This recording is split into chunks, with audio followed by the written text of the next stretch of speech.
And I'm not promoting my new album by flirting with girls until they give me their phone to put my number in, and then I quickly open up Spotify and add Emeryld Ryders to every single playlist they have.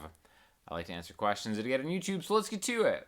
Let me know how you like them, considering getting a pair. So this is in response to an Instagram story post that I made where I showed off my new Boss headphones. Now, I want to talk quickly about these because these are fantastic. It's hard to demo like a pair of headphones because like nobody can hear what you're hearing. But essentially this is something that I think is kind of like super innovative and game-changing. Basically, it's a high-quality pair of studio headphones with a wireless transmitter that you just plug into your guitar, just like that. You can actually plug that transmitter into the headphones itself and charge them like that. Headphones last 5 hours. The transmitter lasts a lot longer than that.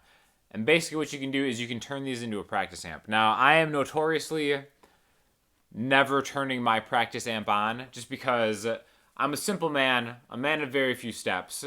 And the act of like I'll practice guitar unplugged, like electric guitar just unplugged all the time, but I never really just feel like plugging in my practice amp for whatever reason. These are awesome because you can just put them on, lay around, do whatever. Sound quality is absolutely stunning. I was shocked. I'm not getting paid anything to say this, by the way, but I was shocked by how great the clean sounds on this. It's like a surround sound headphone thing. The clean sounds fantastic, like really shockingly so, like I said. After that, it sounds just kind of like a Boss Katana thing. So it sounds just as good as the Katana amp, which I've had a little bit of experience playing Davidas's. And sounds great. The distortion sounds cool, you know, kind of like a solid-state practice amp would. But the clean is, like, phenomenal. And aside from that, you can just use it as a pair of just regular headphones. The cool thing is you can stream anything like the Emeryld Ryders, if it may already be on your playlist for some people. You can stream Emeryld Ryders and just kind of play along with it, and it's a good way to just play along with some of your favorite music. So, highly recommend these. I'll link you in the description if you're interested at all.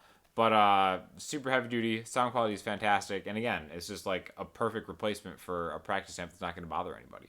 Serious question, how is this used in real music? I learned 3 notes of string pattern a long time ago, but I never use it for anything when I'm actually making music. Is it just a finger exercise? So this is in response to the masterclass that I made with Davidas, where he kind of opened my eyes as far as like 3 notes per string playing. Something I never really learned with, so something that I kind of just like totally missed the boat on, and now I'm actually seeing a lot of the value in it. So I'll link you to the masterclass below too.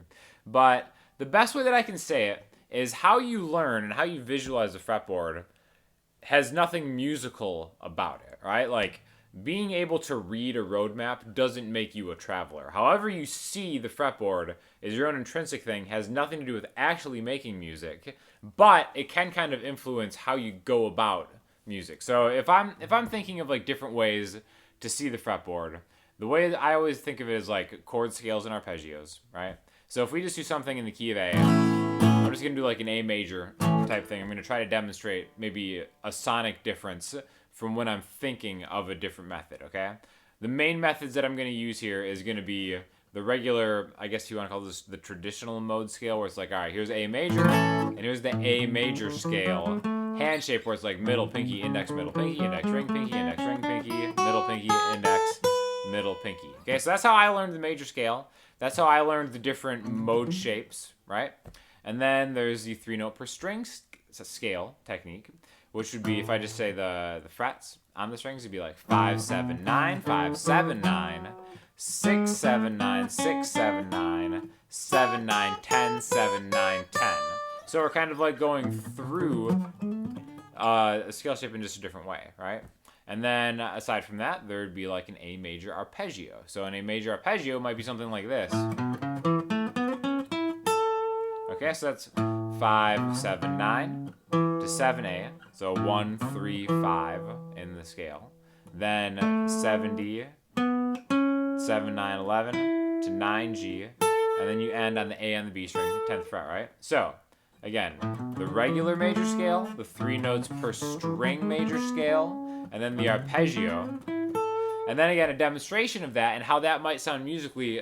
If I were playing it, if I'm thinking of it, it might sound something like this, right? So if I'm just going to kind of strum the chord, and then maybe in between, I'll do something. If I'm thinking of the traditional way that I learned how to play, the regular major scale shape, it might be like a A major,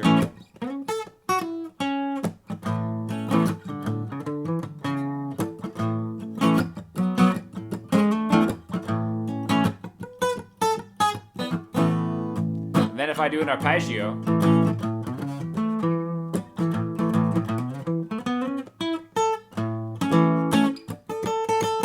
Something like that, right? That's just how I'm thinking of it. Now, is that more or less musical than the way before? I mean, that's totally an opinion. Now, if I'm thinking of 3-note per string, I might do something like...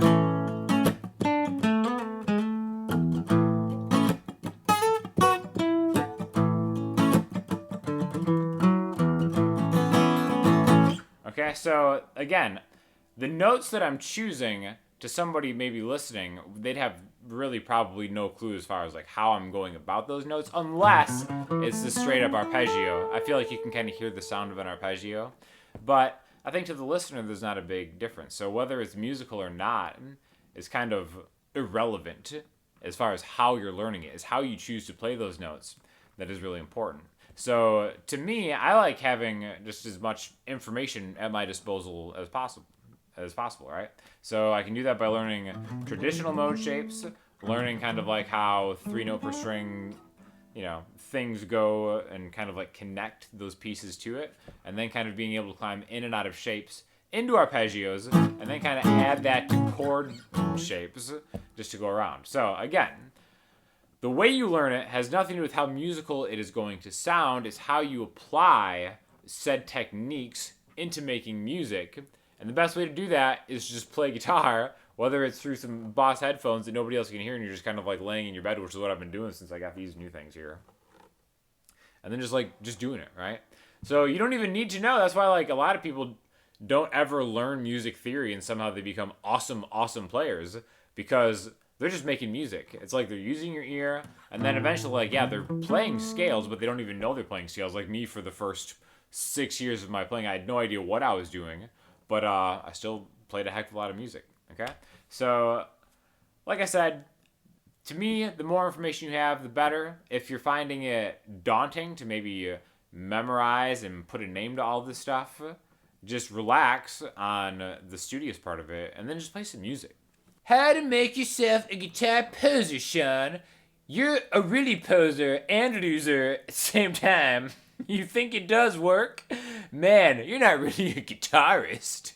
I'm a poser and a loser at the same time. That's pretty brutal. So am I posing as a winner? I always love seeing how others see me. It's fantastic. Salty Blues comment of the week. The small E still rings. So I think this was on a video on palm muting, and I'm pretty sure what he meant to say was like, hey, I'm having trouble palm muting the high E string, right? Which can be kind of a challenge, but phrasing it, the small E still rings, is like the Edgar Allan Poe of like YouTube commenters. I'm sorry, but evermore, the small E still rings. Let's study to those beats, everybody. Yeah, definitely let's study those beats. This is in response to the Lo-Fi Christmas album that I made. That is definitely great music to study to if you're in some kind of school, or if you're just studying because you're a student of the earth. Consider putting on the Lo-Fi Christmas album that we made, because it's the perfect thing to study to, or decorate to, or online shop to, or bop to, whatever. Just check it out. For listening homework, I am very excited to throw you to an artist I just discovered last week. She's been around for a little while. Her name's Cate Le Bon. I'm sure I'm pronouncing that poorly or whatever. But every now and then, this really happens for me where I'll hear an artist that is 100%, I feel like I'm on the same wavelength. And with Cate, like instantly, when I heard her whole album, Reward, is fantastic. And I cannot recommend it highly enough. Again, probably not for everybody, but just for me, I am so into this artist, and I've been bopping nothing but that album, and I checked out her whole discography. So, again, if you find that you've had similar musical taste to some of the other stuff that I've thrown to you, consider checking out Cate, because really awesome songwriter, and again, very, very few and far between do I find artists that like I'm instantly like, oh, this is like something that I'm super, super into. Doesn't happen so much anymore. Kind of getting into new discographies that I've never heard of before is usually kind of like a slow burn for me that I kind of grow to appreciate over time. I was 100% in on Cate since the first time I heard her. So Some of it's kind of artsy or whatever, but really reminds me of early St. Vincent with a little bit of Elliott Smith. Some of the guitar stuff in her other discography is exactly the tone of Elliott's electric guitar work, which it's shockingly similar. So check it out. I'm gonna stop rambling. Thanks for sticking with it this long. If you have any questions or comments, hit me up on Instagram, comment section, Twitter, or the website. Check out the Emeryld Ryders and the Lo-Fi Hip Hop Christmas album, and I'll talk to y'all soon. Thanks a lot.